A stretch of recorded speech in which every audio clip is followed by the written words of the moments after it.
এই প্রধান শিক্ষক পারভেজ রেজা বাগল স্কুল অ্যান্ড কলেজে একটা ছোট বাচ্চা 8 বছরের একটা বাচ্চার সাথে যৌন নিপীড়নের ঘটনা ঘটায়। এই ঘটনার পরিপ্রেক্ষিতে সে অনেক টাকার বিনিময়ে সে আবার এই জায়গাটা চাকরিতে সে সুবহাল থাকে এবং টাকার বিনিময়ে সে দলীয় প্রভাব খাটিয়ে সে এই চাকরিকে আবার সে পুনর্বহাল করে এবং অনেক করে তদবির করে সে আমাদের এই স্কুলে আসে আবার আমাদের স্কুলে একই রকমের কারবার সে শুরু করেছে। এর আগেও সে অনেক ধরনের এরকম অপকর্ম লিপ্ত ছিল এবং আমাদের স্কুলে এসেও এই একই রকমের কারবার সে করছে, যা আমাদের অভিভাবক হিসাবে আমাদের কাছে কাম্য নয়।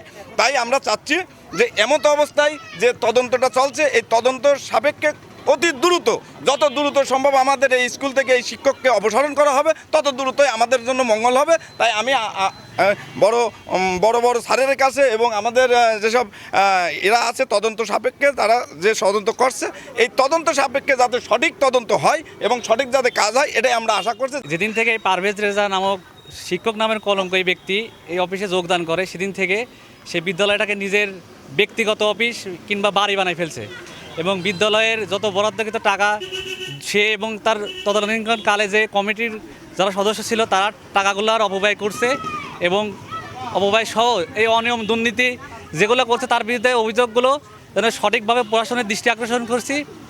অভিযোগগুলো আমলে নিয়ে তার দৃষ্টান্তমূলক শাস্তি এবং শিক্ষক নামে কলঙ্ক যেন জিগাতলার মতো স্কুলে এবং এই স্কুলের প্রাক্তন ছাত্র হিসাবে আমি দাবি করি তাকে যেন অতি দ্রুত অপসারণ করতে দৃষ্টান্তমূলক শাস্তির আওতায় আনা হয়। রেজা এখানকার ভারপ্রাপ্ত প্রধান শিক্ষক।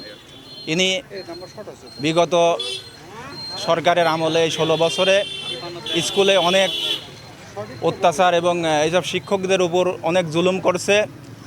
আর স্কুল চলাকালীন সময় আমি নিজের শশককে দেখেছি, তিনি দাবা খেলায় মগ্ন থাকেন দোকানপাটে এবং অফিস রুমে তিনি সিগারেট পান করেন এবং ওনার যে উদ্যোগ আচরণ, এটা এলাকার মানুষ, এলাকার অভিভাবকবৃন্দ খুবই এটা দেখে নিজেদের সন্তানদেরকে মানে ভবিষ্যৎ নিয়ে খুবই দুশ্চিন্তায় আছে।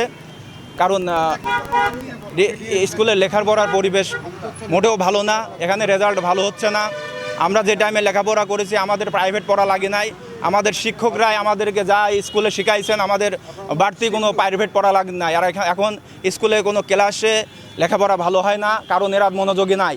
এর এই প্রধান শিক্ষকই যদি ভালো না হয়, আমরা চাচ্ছি, আমরা মানববন্ধন করলাম ওনাকে অপসারণ করার জন্য এবং ওনাকে অপসারণ করে এই তদন্তটা অপসারণ না করলে যেহেতু তদন্ত সঠিক হবে না, অপসারণ করে তদন্ত যে রিপোর্ট হবে সেই অনুযায়ী দৃষ্টান্তমূলক শাস্তির ব্যবস্থা আমরা কর্তৃপক্ষের কাছে আবেদন করছি। তার শাস্তির মাধ্যমে আগামী দিনে যেন এই বিদ্যালয়ে সুনাম আগের মতো ফিরে আসে, আমরা এই কামনাই করছি এলাকাবাসী।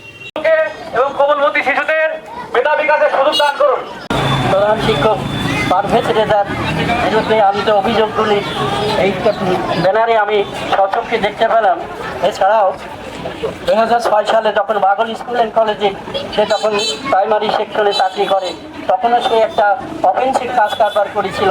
সেখান থেকে সে বিতাড়িত হয়ে অন্য স্কুলে শহর স্কুলে গেছিল, এটাও মেজাজ। ইদানিং যাবৎ এই স্কুলে সে চাকরি করতেছে। এই চাকরিকালীন অবস্থাতে এই যে ব্যানারের মধ্যে দেখা যাচ্ছে যে সে সিগারেট খাচ্ছে, টিচার নামের এই জায়গাতে সে অবমাননা করেছে, টিচার নামের সে কলঙ্কিত করেছে।